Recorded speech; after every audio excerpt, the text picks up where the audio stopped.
Hello, and welcome back to another edition of Carrie's Gardening Channel. So today is July 22nd, 2020, and we're harvesting some of our red beets here.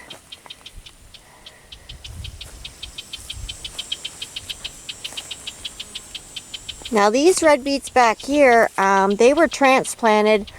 We transplant our red beets when more than one seed comes up, because on your seed pods more than one seed is on the seed pod, so when you plant them you'll get those extras.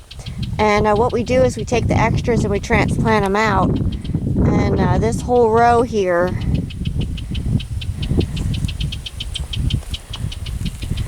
was from the transplants. And it works very well for us. You can see in one of the red beets there.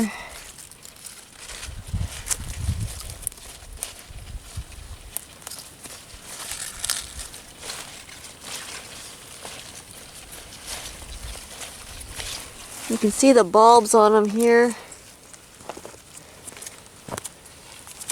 We're going to get a little bigger. But the transplanted ones, we're going to let those get bigger. And these back here are going to be coming out. You can see some of the ones that we got. And walking down through here. This is the way we like it.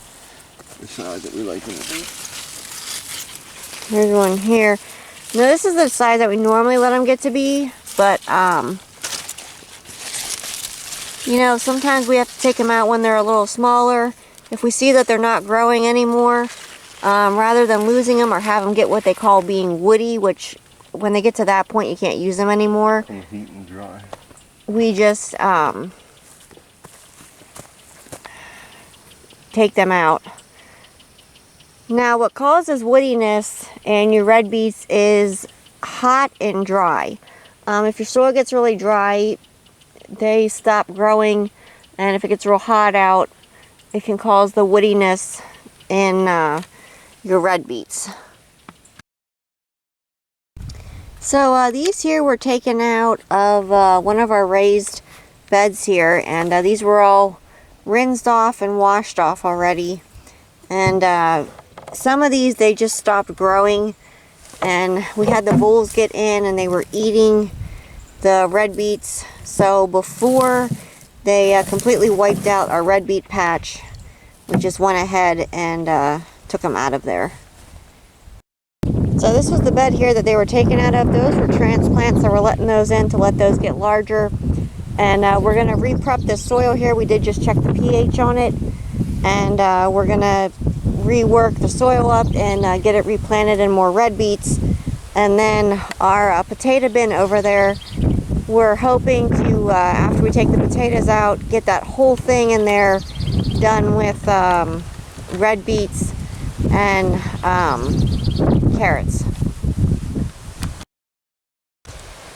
So that's our red beet harvest so far. And we did get more red beets out of our other containers and bins that we've already harvested. So we're going to get those cooked up. And we pickle our red beets. Now I do have a video on my channel for how you can prepare your red beets for storage, so you can check that out. So if you like my video, please like, comment, subscribe. Please don't forget to hit the little notification button that will tell us I put a new video on. You can also follow me on Twitter. I have a link down in the description for my Twitter account. Thank you for watching, and I hope you have a nice day. Bye.